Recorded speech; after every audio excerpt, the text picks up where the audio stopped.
Em nome do Pai, do Filho e do Espírito Santo. Amém. Ave Maria, cheia de graça, o Senhor é convosco. Bendita sois vós entre as mulheres, e bendito é o fruto do vosso ventre, Jesus.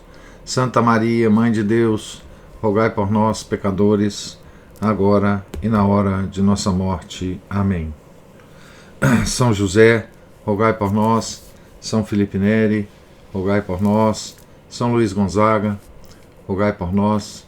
Nossa Senhora de Fátima, rogai por nós. Em nome do Pai, do Filho, do Espírito Santo. Amém. Bom dia a todos. Nós estamos aqui na página 337, início do capítulo 29 da biografia de São Pedro Apóstolo, escrita por Thomas William Walsh. Estamos acompanhando a viagem de São Pedro a Roma, de Antioquia a Roma, né?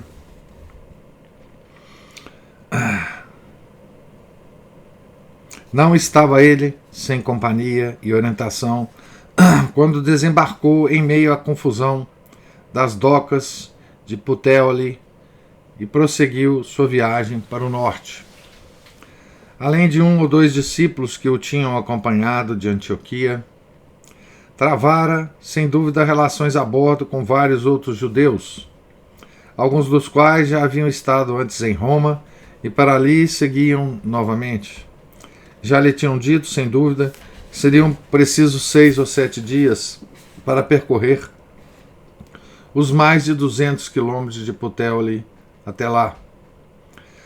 Com um pequeno grupo de companheiros judeus, todos barbados e trajados como ele, pôs-se a caminho pela margem lateral da estrada, bem pavimentada e ladeada de vinhedos e bosques de oliveiras, chegando ao fim do dia, no entroncamento com outra mais larga, vinda de Brindisi, a Via Ápia. Ouvira falar muito a respeito dessa estrada principal, mas antes de ter partido de Capua, na manhã seguinte, dificilmente poderia ter imaginado até que ponto apresentava ela uma boa amostragem da humanidade e quão verdadeiro era que todas as estradas conduzem a Roma. Sentado à beira da estrada para mastigar sua frugal refeição, via o mundo inteiro por ela pavonear-se ou transitar a toda pressa. Um cheque da Pérsia, um condutor de camelos da Arábia, um encantador de serpentes da Índia, um sírio trazendo os mais novos ídolos esculpidos de Antioquia, em grande voga na Itália, um vendedor ambulante judeu com suas mochilas bem sortidas, escravos negros da Numídia, escravos louros da Britânia, alguns belos e jovens gladiadores sob guarda a caminho de um anfiteatro, uma companhia de pretorianos ou uma tropa de cavalaria, um nobre romano lendo ou jogando dados na sua brilhante liteira com seus 2 batedores trajados de vermelho, uma matrona fortemente pintada e perfumada numa outra liteira carregada por 6 homens de Capadócia com vistosas fardas. Era apenas uma parte dos que ali passavam, para um lado e para o outro, dia após dia. Não era nada insólito ver um cortejo de carros imperiais, rigorosamente escoltado, transportando um velho doente e deformado para inspecionar seu novo porto em Ostia. Se com ele estava uma formosa mulher, sem dúvida seria sua terceira esposa, Messalina, uma assassina cujos adultérios, fabulosos pelo número e pela bestialidade, eram conhecidos de todos, menos de Cláudio, que era o velho, né? Imperador, né? Talvez, ao desaparecerem num turbilhão de rodas e de cascos, os senhores do mundo deixassem atrás de si uma nuvem de poeira, polvilhando o velho vestido com trajes escuros de judeu que ia de visita à metrópole deles. No dia seguinte, depois de passar por Fórmias, talvez se perguntando quem seria o Cícero que se dizia ter sido assassinado naquela vila, os viajantes atravessaram os pântanos pontinos, ao lado do canal de Augusto, até o Fórum Ápia, onde provavelmente teriam de passar a noite. Mas não para dormir. Os romanos não tinham hotéis no sentido moderno. As hospedarias, na Via Ápia, não passavam de casebres, com excesso no mesmo cômodo do que se poderia chamar de camas, e tendo ao lado imundas tabernas. Na literatura da época, os proprietários de tais bodegas aparecem como ladrões, jogadores e rufiões, e as criadas como bruxas e prostitutas. Com os mosquitos dos brejos maláricos, com os vermes rastejantes, as rãs coachantes, as canções obscenas e as gargalhadas dos tropeiros, aqueles lugares eram piores do que as choças de Jericó ou as cavernas à beira do Mar Morto. Não foi pequeno alívio deixar para trás semelhante pousada e ascender até as alturas de Velletri e das colinas de Albano. O dia seguinte levou os viajantes a Arícia e ao solo do Lácio, e outro até a lúgubre campanha e ao primeiro vislumbre, na distância nevoada, de uma sombria massa de edifícios pardos e amarelados, amenizada de brilhos brancos, de encontro às colinas albanas e sabinas. Aquilo era Roma. Cristo estava chegando, finalmente, para pregar e sofrer na capital do mundo, sob o disfarce de um homem cansado, que terminava obstinadamente sua longa jornada entre as urnas e epitáfios de nobres romanos mortos e entre os túmulos de seus irmãos mais humildes nas catacumbas judias. Entrando pela porta capena, os viajantes logo ouviriam, se fosse à tarde, o rosnar das feras e os berros dos espectadores no Circo Máximo, e depois de seguir pelo lado oriental do Monte Palatino, dariam no Fórum, pela Via Sacra. Quais seriam os pensamentos de um homem como Pedro, ao parar para contemplar pela primeira vez aquele histórico mercado e aquela praça de reuniões para a qual todas as estradas convergiam? Duvido que ficasse demasiadamente impressionado com os templos de Vesta e de Castor, bem altos à sua esquerda, ou com o Templo da Concórdia, logo à frente, ou com o Senado, ali ao lado, ou com a Secretaria dos Arquivos e os templos de Júpiter e Juno, mais além. Vira os incomparáveis relicários pagãos e edifícios públicos de Antioquia e Cesareia de Filipe. Os deuses pagãos são demônios, escrevera o rei Davi, e suas obras não permaneceriam de pé. O perspicaz vigário de Cristo mostrou-se mais interessado pelo povo que ia e vinha aos milhares. Cada classe social estava representada. Agiotas e banqueiros entrando apressados em seus escritórios ou deles saindo. A norte do fórum quase pisavam os ociosos acocorados no calçamento de pedra, a jogar dados ou gamão, ou os garotos de rua com suas brincadeiras de mão, exatamente como fazem até hoje. até ao tempo de Wash, né? Os garotos de hoje não fazem mais essas brincadeiras, né? Os garotos de hoje normalmente estão com celulares nas mãos, né? Mas na época do Wash, ainda na primeira metade do século XX, né? Os garotos ainda faziam essas brincadeiras, né? Não demorou muito para descobrir que os homens graves, com listras roxas nas túnicas, por baixo de suas deslumbrantes togas, eram senadores retornando de uma reunião no templo de Castor. As majestosas senhoras, com idênticas listras roxas nas suas túnicas, eram esposas de senadores. Cavalheiros e homens de negócio reuniam-se em torno de uma colina para ler as derradeiras notícias das províncias ou do Senado, as notícias do dia.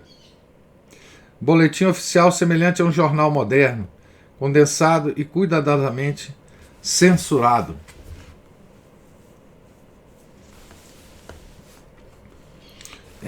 Eu vivi uma época em que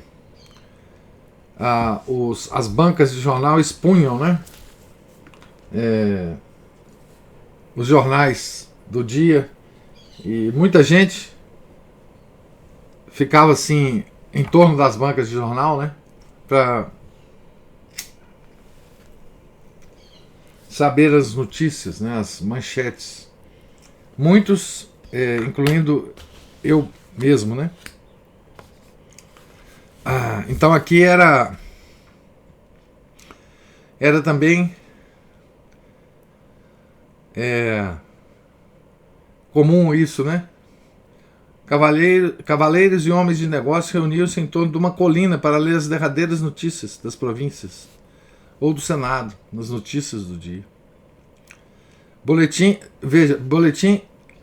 semelhante a um jornal moderno, condensado e cuidadosamente censurado. A censura também não é uma coisa nova no mundo, né? Propagandistas de vozes possantes convidavam os transeuntes a ver a mulher de um olho só, vinda da Capadócia, ou o menino de duas cabeças, da Galácia. Pessoas dos mais diferentes cultos e raças também desfilavam inconscientemente diante dos visitantes chegados de Jerusalém. Havia sacerdotes de Ísis, vindos do Egito, faquires das margens do Ganges, mercadores de óleos azuis da Espanha Oriental, escravos de diversas cores, em cujas costas descansavam os alicerces do império. Nada muito diferente do mundo de hoje, né? Tá certo? É bom que a gente sempre faça essa reflexão, né? Essa balbúrdia que estava na praça, a olhos vistos, né? Em Roma, quando Pedro chegou lá, é a mesma que existe no mundo até hoje, né? As praças hoje são, no tempo que a gente vive, né? São praças virtuais, né? Tem tudo isso aqui nas nossas praças virtuais, né? Homens de duas cabeças, mulher de um olho só, tá certo? Enfim, faquires das margens do Ganges, tá certo? Mercadores de olhos azuis da Espanha Oriental, eles têm tudo isso hoje. Não tem nada muito diferente, porque o homem não consegue, enfim, inventar as coisas, né? É sempre a mesma coisa empacotada de forma diferente para nós, né? Censura, notícias do dia, enfim. E os escravos, né? Que também hoje existem, né? Em cujas costas descansavam os alicerces do império. Né? Então aqui só tinha um império, né? Como hoje também pesa sobre nós um império. Para um judeu acostumado desde a infância a ver a mão dirigente de um Deus em todas as coisas, Havia algo mais do que coincidência na unificação do mundo conhecido sob o império, no momento mesmo em que o Messias estava a ponto de oferecer o sacrifício de si mesmo por todos os homens. A conquista intelectual de Roma pela cultura grega tinha dado aos apóstolos uma oportunidade de se dirigir à humanidade numa língua que os grandes sábios judeus tinham usado na versão dos 70. O grego, né? O grego era a língua como é o inglês hoje, né? Língua universal. Língua do império, né? Embora falasse também o latim, né? A ordem e a paz impostas pelos Césares lhes havia tornado possível viajar por excelentes estradas desde o Ganges até a Britânia, de Puteoli ao Reno. E se seus discípulos não tivessem o dom de línguas recebido na primeira descida do Espírito Santo, poderiam falar a homens de todas as raças e de todos os países no idioma universal. Então, o latim não era universal, o grego é que era universal. Não é? Mesmo com tais vantagens, porém, a tarefa de converter as massas pagãs não seria nada fácil. Os escravos e sibaritas, por quem passara Pedro na Via Ápia, estariam dispostos a ouvir e dizer, como os atenienses disseram a Paulo: outra vez te ouviremos sobre esse assunto. Estavam inclinados a acreditar supersticiosamente que todas as religiões poderiam ter algo de verdade e de eficácia. Então, aqui mais uma semelhança, né, com a nossa época, né, de hoje, né? O relativismo moral e religioso, né? O ecumenismo. Essa largueza de espírito tornava quase desesperadora a tentativa de persuadi-los de que havia somente um único e verdadeiro Deus, uma verdadeira religião. Pedro sentia-se contente pelo fato de a sua missão ser junto aos judeus e não, como a de Paulo, junto aos gentios. Aqui também é importante, né? Nós temos uma vantagem em relação aos leitores deste livro do século passado, da época em que ele foi escrito, né? Porque essas sensações, essa descrição dele de Roma, nos parece muito mais familiar hoje do que talvez parecesse aos primeiros leitores desse livro, né? Tá? Então, Pedro estava, né, aqui diante de seres humanos, né, que cultuavam deuses pagãos, muitas vezes cultuavam vários deuses pagãos, né, e que encaravam os vários cultos mais ou menos a mesma coisa, né?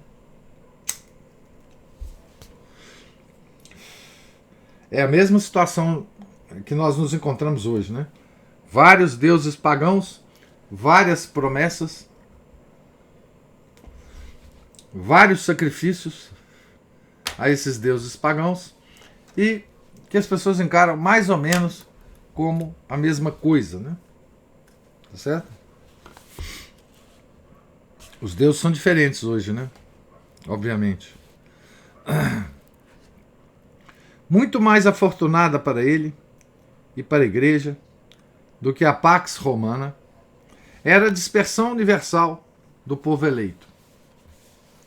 De acordo com Joséfo e Filon, quando Cristo nasceu, eles estavam espalhados por todas as partes habitadas da terra, os judeus. Paulo haveria de converter muitos gentios, mas mesmo os seus primeiros convertidos tinham sido invariavelmente judeus. E Pedro poderia ver a sábia intenção de Deus em espalhar o seu povo larga e profusamente para servir de intermediário à comunicação de sua palavra aos pagãos. A dívida da igreja para com esses perseguidos, exilados, dificilmente poderia ser exagerada. Sua própria fé incluía as premissas do cristianismo, e como apontasse na direção do Messias, eram eles cristãos por antecipação, quer o percebessem ou não. E não somente isso, mas seu temperamento fazia-os admiráveis instrumentos para sua difusão. Enérgicos, inteligentes, trabalhadores, via de regra, não eram suavizados pela tolerância como os pagãos e não receavam as dificuldades. O povo judeu era um povo que não era relativista em termos religiosos e morais, né? Isso dava uma vantagem muito grande, né, a esse povo. Eles não compactuavam com esse aspecto da Pax Romana, né, que é o aspecto de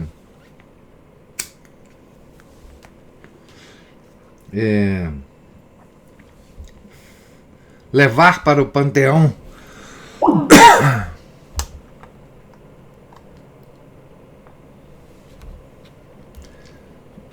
desligamos aqui a som.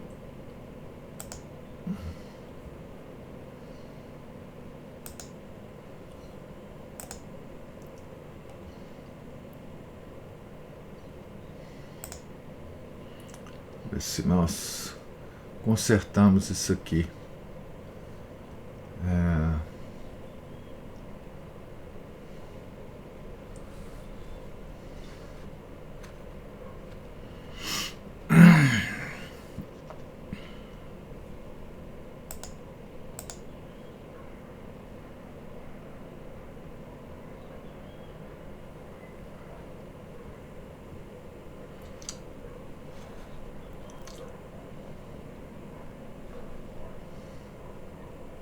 A internet falhou.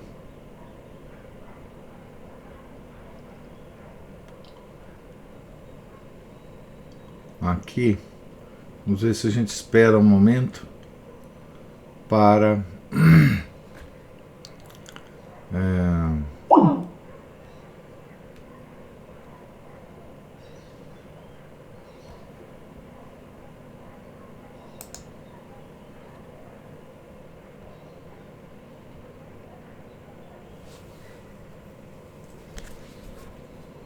paciência, meus caros, que eu fiquei aqui sem acesso à internet e vou tentar retorná-la, se for possível. Nós retornaremos a leitura.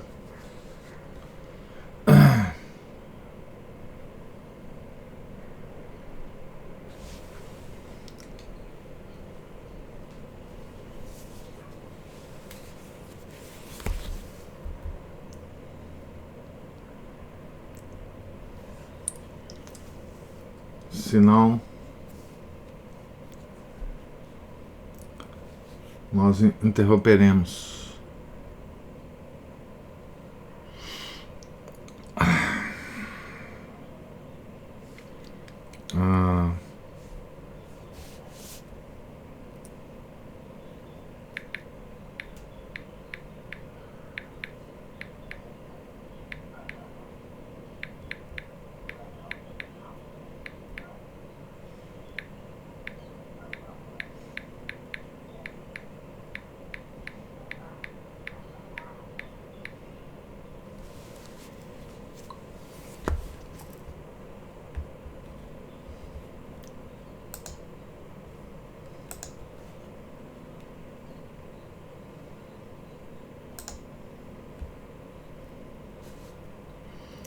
A internet acabou de chegar aqui. Vamos ver.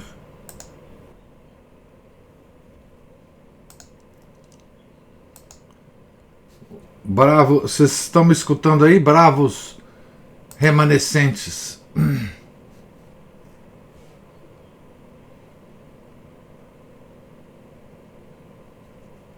Alô, alô? Alguém me escuta? Tô ouvindo agora, o meu caiu também.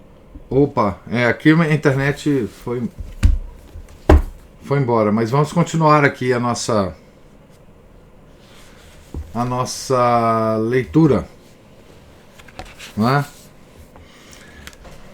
Então, eu estava dizendo que seguindo aqui a leitura do Walsh, né, que o povo judeu espalhado por todo o mundo era uma um grande suporte para o cristianismo nesses primeiros tempos, porque era um povo que não compartilhava com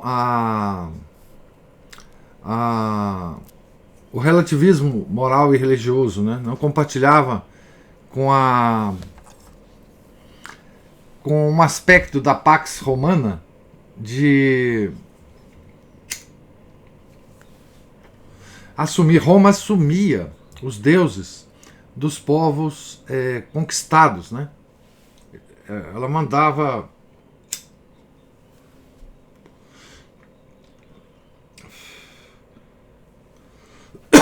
construir as estátuas dos deuses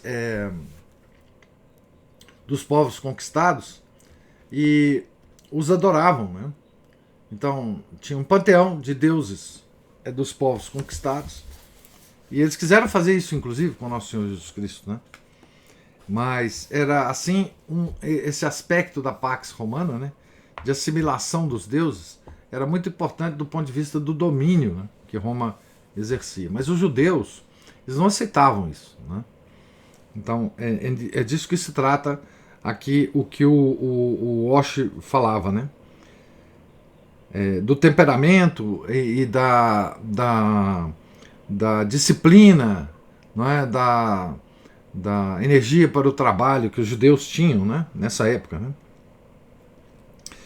Então, seguindo aqui na página 341, né, felizmente havia uma grande e crescente comunidade de hebreus em Roma quando Pedro chegou. Parece que se originou com os prisioneiros de guerra. Não estou gravando, é verdade. Deixa eu começar a gravar aqui, porque na verdade o vídeo, eu estou gravando o vídeo em outra plataforma, tá? Que depois vai pro YouTube. Então essa plataforma não parou de gravar, mas eu vou iniciar isso. Já estou gravando aqui no Skype também. Então, felizmente, havia uma grande e crescente comunidade de hebreus em Roma quando Pedro chegou. Parece que se originou com os prisioneiros de guerra de Pompeu, que Pompeu fizera lá em 65 a.C. Quando Cristo nasceu, eram eles cerca de 8.000. Dentro de meio século, o número havia aumentado para 60.000. Então, esses aqui são os cálculos aqui do número de judeus em Roma, né?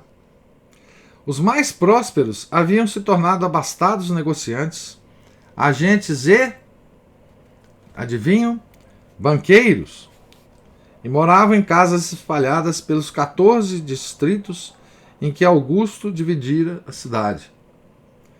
Alguns até ocupavam posições na corte imperial. Então, tinha, como eu já disse em alguma leitura, né, os judeus tinham posições na corte imperial, né? Por isso, Anás e Caifás eram tão poderosos junto aos representantes dos judeus em Jerusalém, né? Tá certo? Mas a vasta maioria era ainda gente pobre e trabalhadora, vendedores ambulantes, pequenos comerciantes, poetas, atores, operários, aglomerados no 14º distrito, um amontoado baixo e insalubre de casebres a oeste do Tibre. Estava claro para o vigário de Cristo que este era o lugar para iniciar seu trabalho. iria às 14 sinagogas de Roma e diria a seus companheiros judeus o que vira e ouvira. De modo que dirigiu-se ao gueto do outro lado do Tibre, que, de acordo com a antiga tradição, arranjando um quarto ali. É possível que morasse com ou perto de Áquila e sua mulher Priscila, dois fabricantes de tenda naturais do Ponto, que provavelmente deviam sua conversão a ele. Depois, Áquila e Priscila terá uma grande importância na missão de Paulo, né? Vocês bem lembram a relação, né, de Paulo com esse santo casal, né? Tá certo? Quando nós lemos a biografia do Paulo, né? E como os romanos não tivessem noção da dignidade do trabalho, foram provavelmente reduzidos, como a maior parte dos artesãos, a encontrar alojamento em um dos enormes cortiços chamados insulae, ou ilhas, que abrigavam a maior parte das classes mais baixas e desprezíveis. Eram pardieiros de 4 ou 5 andares, cada um ocupando o quarteirão inteiro, entre ruas tão estreitas que Juvenal, morando entre os pombais perto do telhado, podia quase apertar as mãos do seu vizinho do outro lado.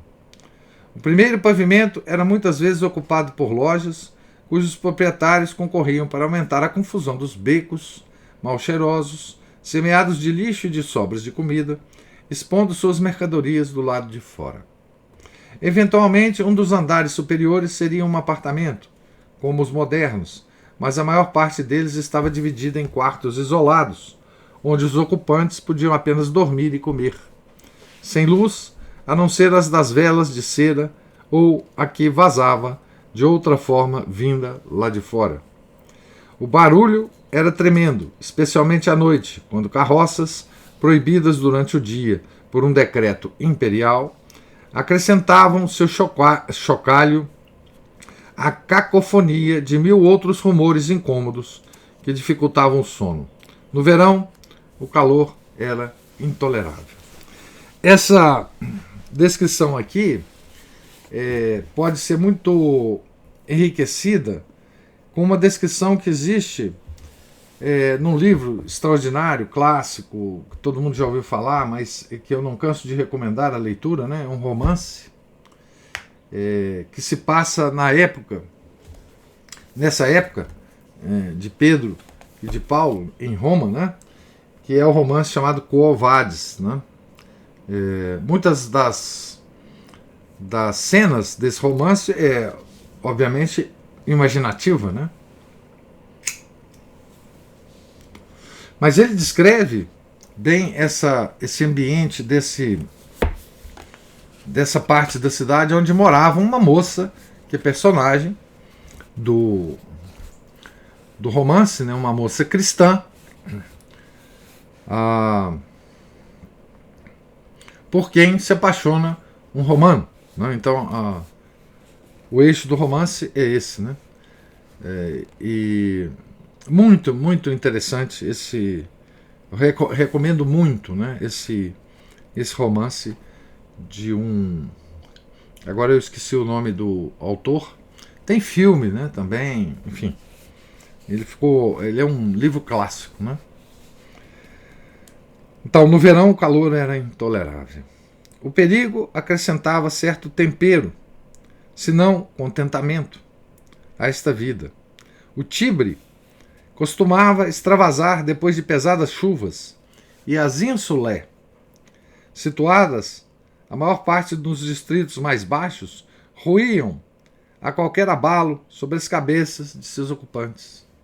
Uma vela caída poderia provocar um incêndio e consumir rapidamente um edifício inteiro, às vezes um quarteirão completo, como se fosse papel.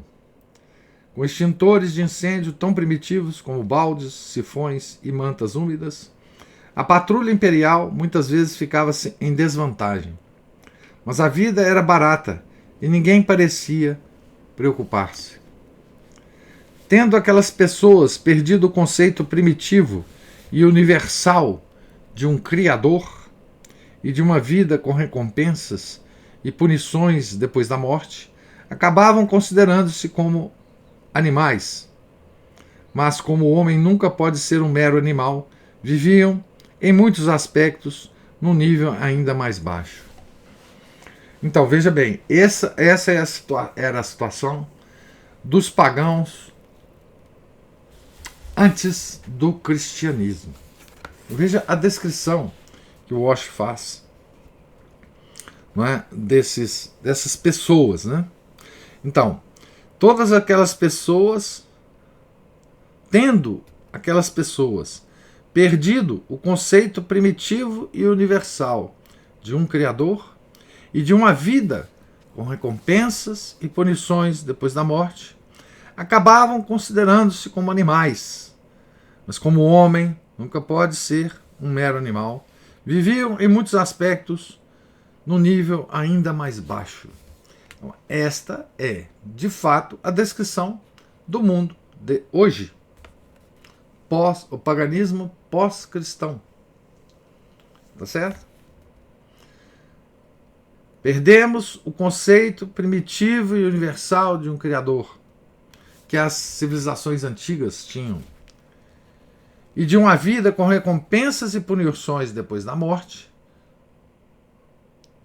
acabavam considerando-se como animais. Mas essa frase que segue é muito importante. Mas como o homem nunca pode ser um mero animal, viviam em muitos aspectos num nível ainda mais baixo do que do animal. Tá? Então, hoje essa descrição é fiel à nossa civilização, a todos nós, inclusive boa parte de nós católicos, que perdemos, não é,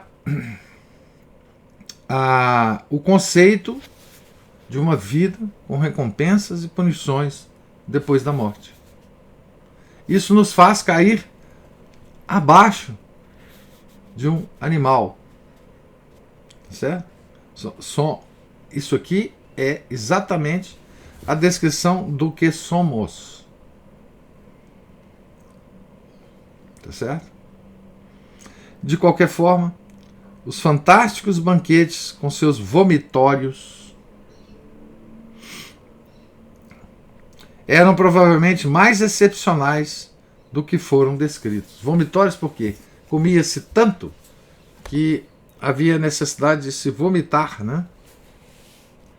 A família abastada, média, jantava moderada e decorosamente, discutindo versos de Ovídio ou Horácio.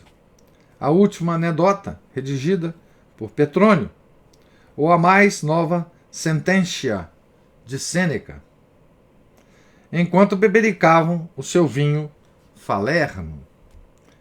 Tinham seus banhos requintados, seus jogos, seus investimentos, mas os velhos tempos do Lácio tinham passado. Ah, sim, a Ana Paula está nos informando aí. Eu sabia que era Henrique, mas eu não sabia o outro nome, que é polonês, né? Henrique Sienkiewicz. Nem ouso tentar pronunciar esse nome, nem eu. Acabei de pronunciar, mas deve estar errado. Esse autor foi um autor de livros católicos, né? Talvez tenha sido o último autor de livros católicos a ganhar o Prêmio Nobel. Ele é laureado com o Prêmio Nobel, tá? Tem vários outros romances. Os Covardes ficou mais famoso, né? Então aqui ele descreve digamos assim, uma família abastada, média, né? Como é que era, né? O jantar, né? Ele fala aqui também do Petrônio. Vale a pena para vocês lerem junto com o Covades, porque o Petrônio é um personagem importante lá do Covades. Personagem real, né? Ele existiu, né? E o Petrônio era uma espécie de chefe de cerimônias de Nero. Tá certo? E o Petrônio, ele deixou escrito um livro, que depois claramente foi... Ele escreveu como autor anônimo, mas depois foi claramente ligado a ele, né? E esse livro sobreviveu em fragmentos, mas ele foi editado antes, na antiguidade já, e se chama Satiricon. Esse livro está em edição ainda. Eu tenho uma belíssima edição do Satiricon, por uma editora que já acabou no Brasil, uma editora maravilhosa chamada Kozak Naif. Mas vocês encontram esse livro. Então, se vocês forem ler o Quo Vadis, leiam antes o Satiricon, pra vocês perceberem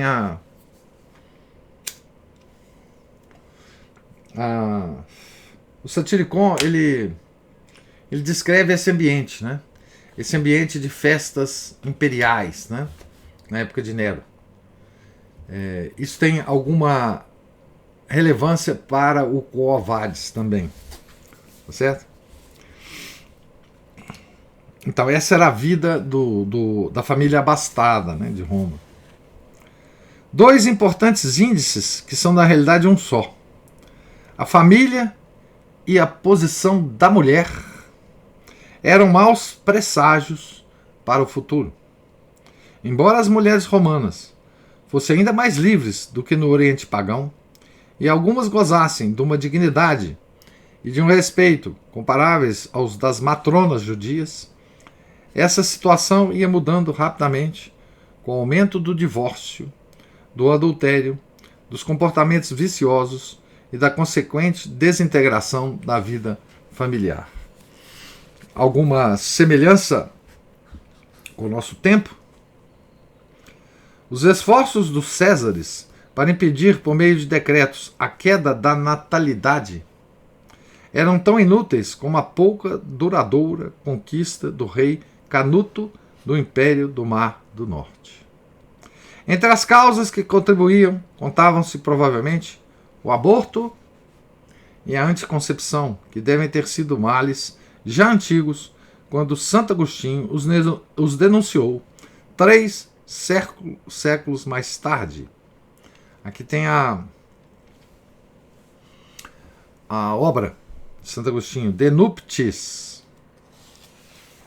Fala a nota, né? Para um pormenorizado relato da vida e dos costumes romanos, ver Tucker, Life in the Roman World of Nero et St. Paul. É uma obra de um autor chamado Tucker, que ele cita aqui. Tá certo? Então,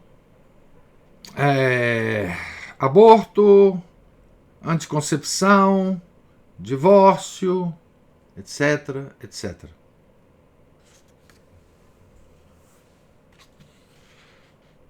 As crianças aleijadas eram mortas ou abandonadas ao nascer. Com crescente desprezo pela pessoa e pela vida humana, eram comuns o suicídio e outras formas de eutanásia.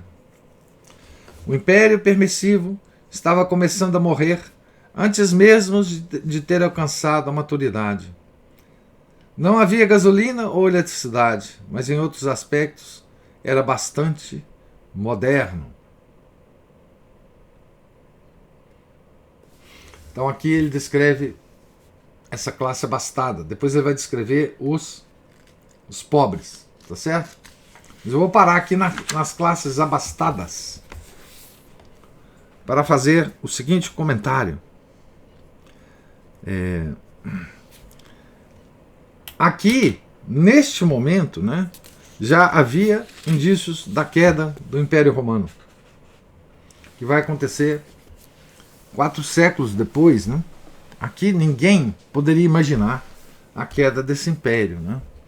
Mas os observadores mais perspicazes já podiam observar essa queda, né? Por causa do que o Osho acabou de falar, né? Veja que essa situação aconteceu, gente, 2000 anos atrás. Então, essa situação de degradação humana, ela não depende de coisas externas, não depende de tecnologia, de ciência, não depende de nada, né? Aliás, a ciência é que depende disso, né? Em certa medida, né? Então, quando hoje a gente escuta certas previsões futuras, né? A gente tem que ficar bem atento, temos que ficar atentos para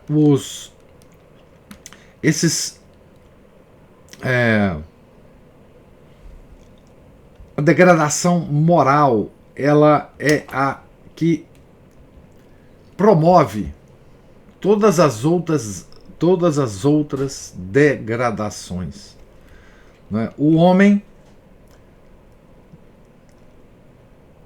se abaixa num nível abaixo dos animais.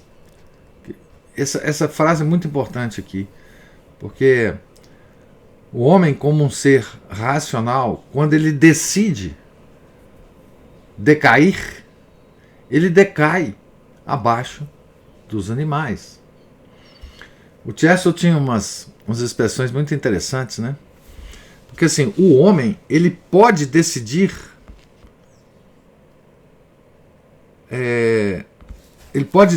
deixar de ser humano por vontade própria, né?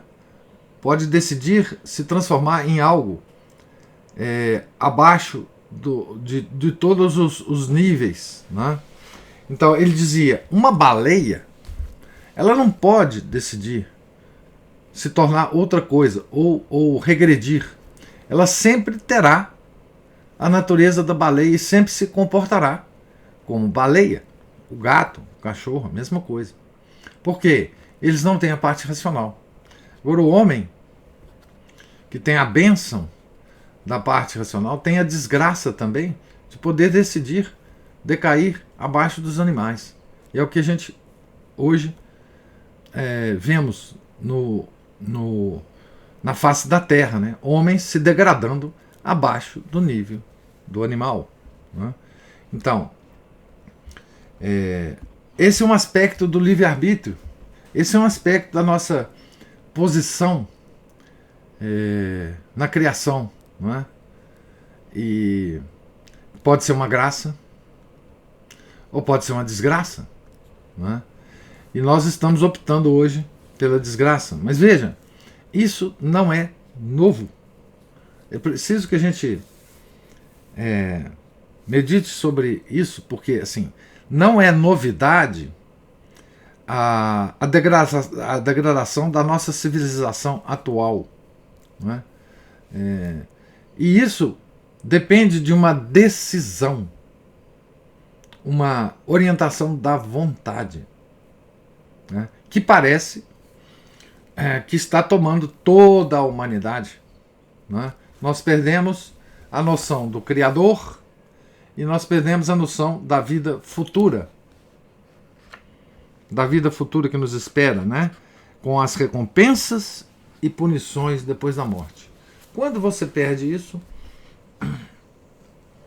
você começa a queda, né? Então, hoje nós perdemos isso mesmo dentro da igreja, né? Certo? Nós estamos vivendo na imanência. E o homem não sabe viver, não foi feito para viver na imanência. O homem tem dentro de si a própria transcendência, né? O homem é um ser composto. E toda vez que nós reduzimos o homem à sua natureza física, acontece essa degradação, né? Essa descrição de Roma pelo Osho é muito oportuno para a gente fazer as comparações, né, das duas situações, né, tá certo? Sobre um império universal. Aqui existia o Império Universal, que eles estão querendo recriar, né? Aqui existia o Império Universal, né? Que era o Império Romano. Aqui existia a Pax Romana. O que é Pax Romana? É a Agenda 2030 do Klaus Schwab. A Pax Romana, exatamente a Agenda 2030. Então, nós não vamos viver algo novo. Claro, vai ter novidades nessa Pax Romana futura, mas as características principais são as mesmas. Tá certo? As mesmas. Vão ter os escravos sob os ombros dos quais o império vai ser suportado, vai ter a classe abastada, vai ter os pobres. Então, a tecnologia, ela traz certas características que não tinha na época, mas é a mesma característica geral. É a Pax Romana que eles estão nos oferecendo. Tá certo? A Agenda 2030 é a Pax Romana da Antiguidade. Tá? E a Agenda 2030, ela já está implantada. Ela vai terminar a implantação daqui a 8 anos, né? Certo? Então eu termino por aqui, né? A leitura. Página 344, no topo da página. E agora, se vocês tiverem algumas observações ou alguma pergunta, por favor.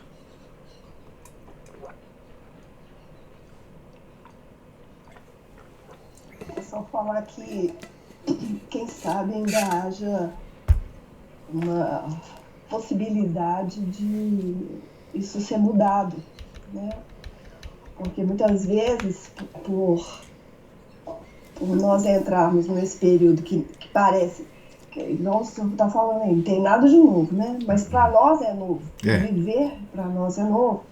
Talvez isso, sei lá, desperte mais a gente, faça mais pessoas porque saírem dessa apatia, vamos dizer assim, né? Porque a maioria de nós vivia a religião de uma maneira muito superficial. E quem sabe agora, levando essa sacudida, alguns de nós possamos mudar, né? Porque assim, a salvação, ela é pessoal, né, professor? Ela vem uma situação e cada um reage de maneira diferente, pessoal, àquela mesma situação. Isso. Né? Então, acho que a gente não pode perder a esperança, né? Porque Deus está ao contrário. Ao contrário. Vocês vejam, depois de 4 séculos, depois disso que nós estamos escrevendo aqui, né? A igreja converteu o Império Romano. Né?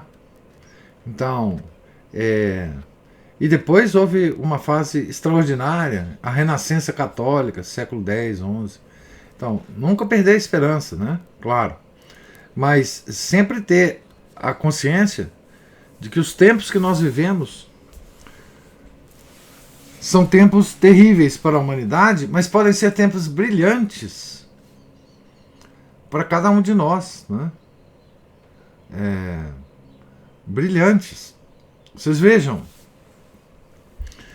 que nós temos vestígios desse tempo extraordinário que nós vivemos, né? Outro dia, deixa eu ver se eu recupero aqui. Outro dia foi divulgado no nosso grupo da associação, acho que foi no nosso grupo da associação, uma frase, não foi no grupo da associação, será? Foi no grupo do clube de leitura, uma frase da irmã Lúcia sobre sobre o terço. Eu fiquei até com certa vontade de comentar sobre isso, mas eu vou talvez usar aqui, né?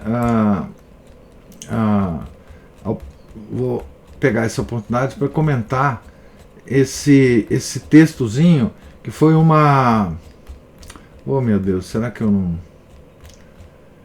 Que foi um textozinho comentar de uma entrevista com a irmã Lúcia ao padre Fuentes, que mostra a importância dos tempos que nós estamos vivendo. Eu não vou achar, porque o clube de leitura é muito difícil da gente achar coisas lá.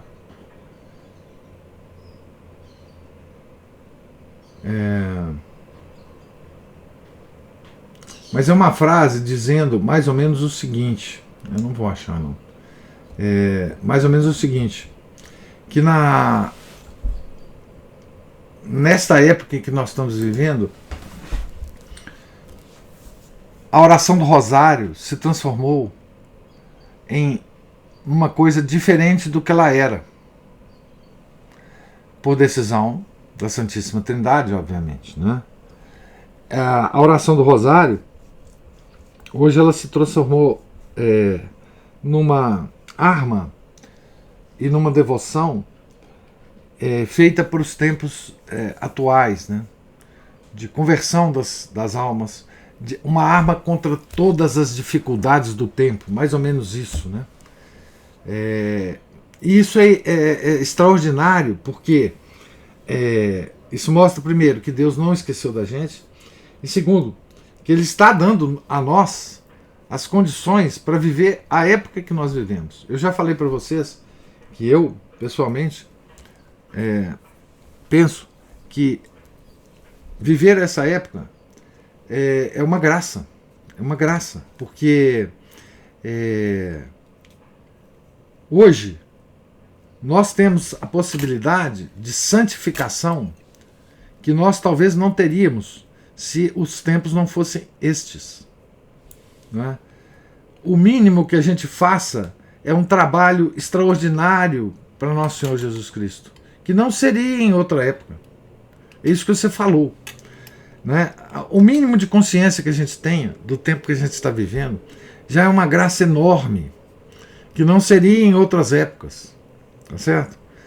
Nosso Senhor está tendo que contar para o seu trabalho, não é? De pessoas miseráveis como nós, que em outras épocas não seríamos nada, mas nesta, devido à tragédia do momento, são as pessoas que nosso Senhor tem para contar, não é? Por menos meritória que seja a nossa vida, eu acho que qualquer coisa que nós façamos hoje no sentido correto nos dará graças imensas, que não seria possível em outra época. Então, nesse sentido, eu acho que a gente só tem a agradecer. Nesse sentido, eu acho que a gente tem que agradecer estarmos vivendo nessa época, sermos capazes de minimamente mudar a nossa vida, minimamente servir de exemplo a outras pessoas, minimamente lembrar as outras pessoas do Criador e da vida futura, das punições da vida futura. Enfim, isso, como já foi esquecido, veja, há 100 anos atrás isso não seria nada. Nós fazemos isso, não seria nada. Mas hoje é uma coisa importantíssima. Por isso eu acho, Ana Paula, que nós temos muitas razões para estarmos esperançosos. Tá certo? Esperançosos. Por mais louco que seja isso que eu estou falando aqui, não é? Eu acho que isso aí é verdadeiro para a nossa época e para nós que vivemos nessa época. né? Então, nós temos que ter uma visão panorâmica da coisa. Primeiro, para não nos desesperarmos. E segundo, porque para darmos valor à época em que nós vivemos. Né? A época em que nós vivemos. Essa época é prenhe de possibilidades que Nosso Senhor saberá usar, né? Saberá nos usar para isso, né? Como causas segundas disso, né? Então, eu acho que nesse sentido nós temos que ter esperança, né? E continuar trabalhando, continuar nos exercitando nos exercícios espirituais, continuar a nossa disciplina, independente do que está acontecendo no mundo, né? Continuar fazendo o que nós percebemos que é a vontade de Deus, né? Então, assim, nesse aspecto eu concordo com você.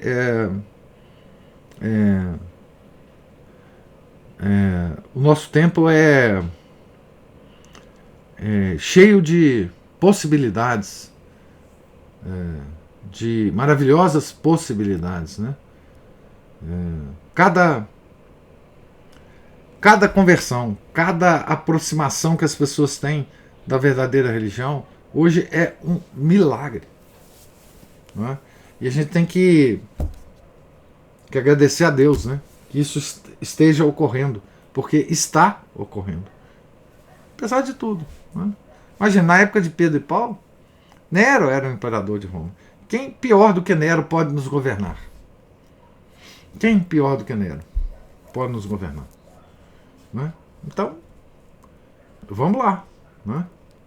É nóis.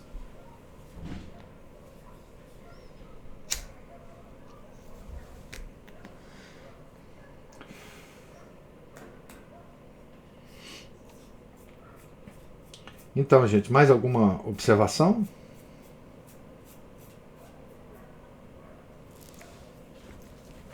Então, nós estamos na página 344 e, se Deus quiser, amanhã continuaremos aqui a descrição de Walsh sobre a Roma que recebeu Pedro, né?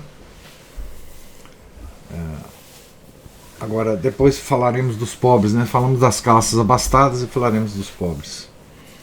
Deus lhes pague a paciência, a presença, as observações. Tenham todos um santo dia. Fiquem com Deus.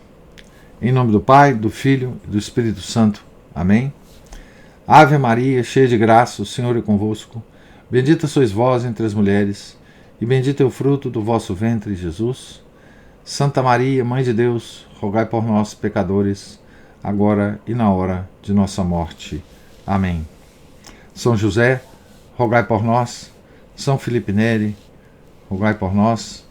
São Pedro Apóstolo, rogai por nós. São Luís Gonzaga, rogai por nós. Nossa Senhora de Fátima, rogai por nós. Em nome do Pai, do Filho e do Espírito Santo. Amém.